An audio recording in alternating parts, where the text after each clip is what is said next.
Hello everybody, my name is Petr Koutný and today I have for you another incredible chess game, and up to me this game is the game of the year 2023. Let's watch this game till end and you will see everything what I called chess beauty, immortal chess attack and really messy and complicated positions. So let's enjoy and let's watch this game as I told you till end. With white pieces this game played Sabo Gergely and Zasgila, rated around 2500. With black pieces this game played Nikodym Kosmin Stepanenko, rated around 2300. And you know, after opening, white will not have any advantage at all and he will have to work really hard to get winning chances. So nothing special happened. Now we are following a really popular system against the Caro-Kann. Now knight g2 is interesting. Of course, a very bold sacrifice is move b4. Yes, it was tried by very strong players before, but that's a bold, sometimes good, sometimes not good. It depends on black's player. Okay, white decided to play knight d2 and his plan is to play knight b3, maybe to attack black's queen on a5 and slow down typical black's move c5. Okay, e6 happened, knight f3, knight h6, short castle and knight f5.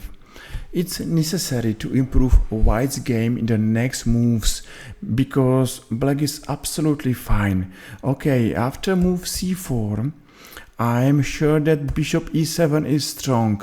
Maybe for this reason c4 is not the best move and the better should be knight b3, now maybe queen b5. White should not be happy for queen exchange and up to me the best is to go queen d1, c5, and after this fourth variation I believe mainly because of space advantage that white's got slight edge. Nothing terrible for black, but still space is space. But that's another story. Our story follow after move c4. And now after bishop e7, that's a problem because now white has to waste time defending the h4 pawn. And if white is wasting time, white is wasting advantage, of course, and black is absolutely happy. So let's play move g3, short castle, and now maybe a3 and then follow move b4 is much more stronger than such not aggressive move b3. b3 happened and now rook d8 and rook d1. c5 happened and now it's up to white how he will handle the pawn center. Maybe bishop b2 is the best. Not bad at all is to take on d5. And here knight c4, nice square for the knight. And now bishop g5. Sharp position, but the worst from all these 2 or 3 variation was to take on c5, and that's exactly happened because black took on c5 by a queen, and still I don't believe that white is playing the best move. You know, what do you think about move knight f1? Maybe too slow, maybe too weak, maybe not aggressive at all. Maybe stronger is bishop b2. Okay, what's happened? Knight f1 and now safe move is knight c6 because this move is avoiding any complications. Okay, let's come back because now this position is getting to be more exciting and you will see that I am right. Black took on c4 and now white has to go for these really complicated positions. And he's taking by his queen rook on d8. So once and second time check. Now knight e3, another not the best move, but you will see that still black even has good winning chances. Is still not winning because the harder job is to win a winning position, and that's the famous chess story. Now black played queen a5 and knight g5 check, and now knight g2. That's a brilliant move, because first big question is why white is not worried to lose rook on d8, and the answer is of course checkmate. So let's see this variation. If black is taking rook, there is a check, and maybe knight f7 and knight d8. Okay, I was wrong. That's not a checkmate, but probably this is a good position for white and probably a winning position for white. You know, this endgame is not hard to play for white, because white should take on h5, e6, b7 and c4, and because too many black pawns are hanging, black has a big difficulties. So for this reason it's not healthy for black to take a rook on d8, and here it was the best move, knight h6. Yes, here white is lost, and maybe this variation will give you the reason why I believe that black is winning. So say knight f4 makes sense, and even this position looks dangerous and looks like, yes, black's king has no chance to survive in the middle of the board. You know, the position is lost for white, because if there is a not checkmate, material advantage is the reason why black is winning. So say maybe f3 and king d4, and even this is an absolutely crazy position. White has no power to checkmate black's king on a d4, and that's the reason why this position is lost for white. But you know, everybody knows that the hardest job is to win a winning position, and black is going to miss his chances because he took on g3. It's a smart move, maybe too smart to be honest. Black need to have square f5 for his king, and he believed that he's doing a good job. But as we saw before, that's not the best way how to win this position. Knight f4, and now white took on f7. What a crazy position. What do you think about this position? You know, everything is possible, nothing is impossible, and you know, black has to be careful. But at the other side, if white is not going to checkmate black's king, white is losing. So a really complicated position, a really complicated game, and that's exactly what chess lovers love to see. So queen c3, not good is to play this check, because nothing good is going to bring black's player. So queen c3, and now white played another brilliant move. You know, how is possible that this rook is not hanging? Because it's hanging. But let's see what's happened if now black is taking this rook on a1, and if he's taking this rook on a1, probably knight d6 check, and if it's going to g4, f3, and now knight g6 checkmate. What a brilliant checkmate on g6.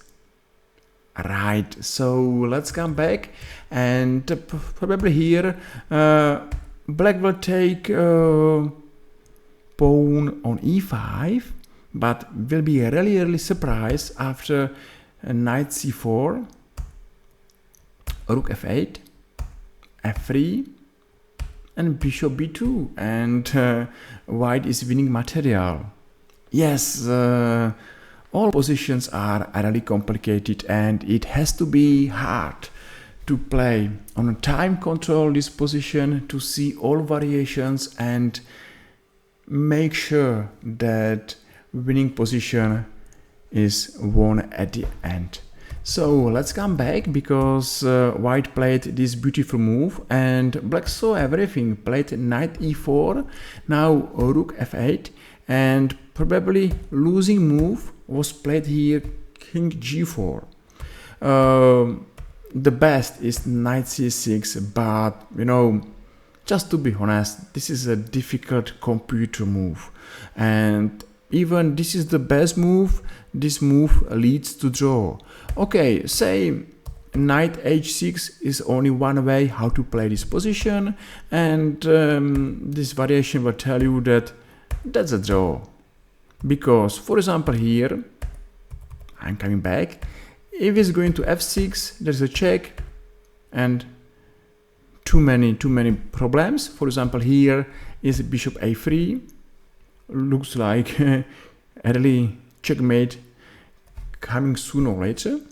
And of course, for these problems, probably this game has to be draw. But black is hoping for more, and he played king g4. Okay, bishop e3, not bad, but maybe even stronger it was immediately knight h6. That's a beautiful, another brilliant variation. So say, taking a knight d3, yes, it's difficult to see this, but it's working. It's working by this way because that's another checkmate. Yes, I understand. If you are going to switch on computer, it's very easy. But if you're playing this game, it's very hard to see all these variations. So bishop e3 makes sense, and now knight f2. Yes, another variation will tell you that black is lost here. Knight h6 now, f3, and knight g6 checkmate. Another checkmate and another big problem for black's king.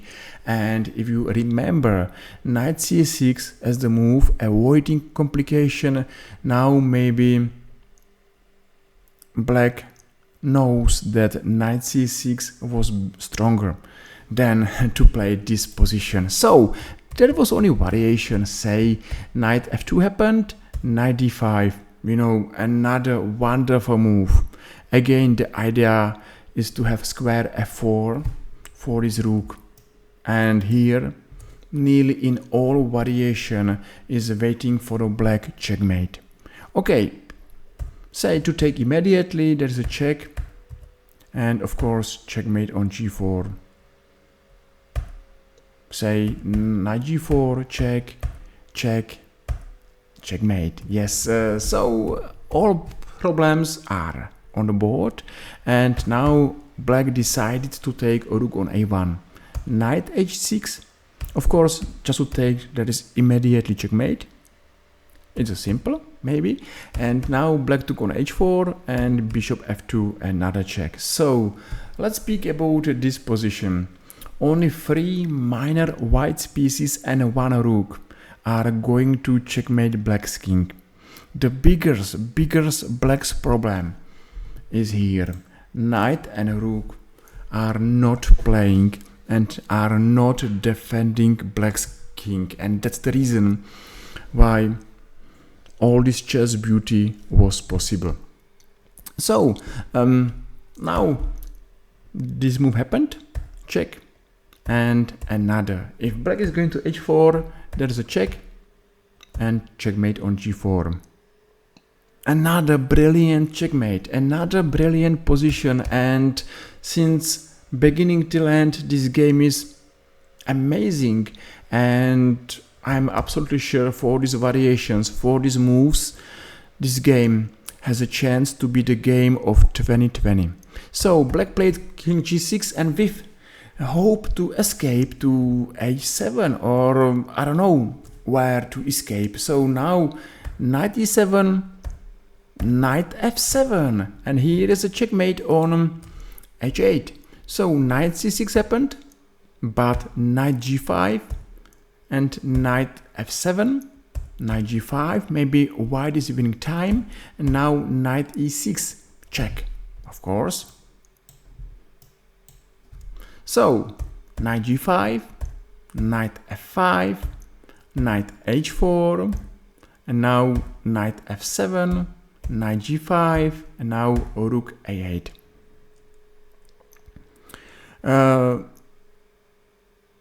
After g6, rook g8, and rook g6, black resigned.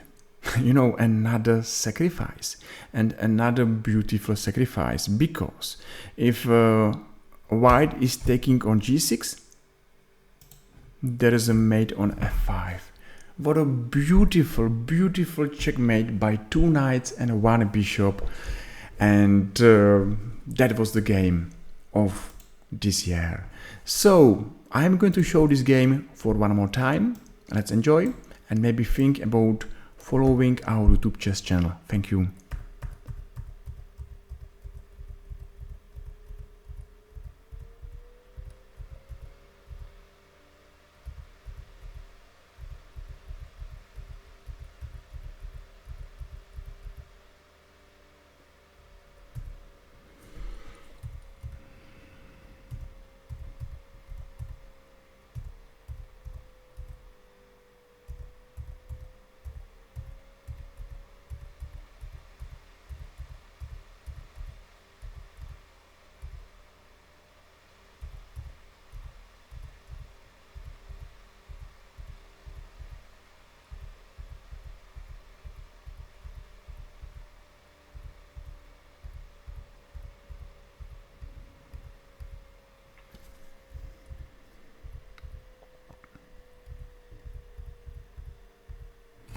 So that's everything for now. Thank you very much for your time, attention, likes and follows, and I hope that I'm going to see you here in our another YouTube chess video. See you, take care, bye bye.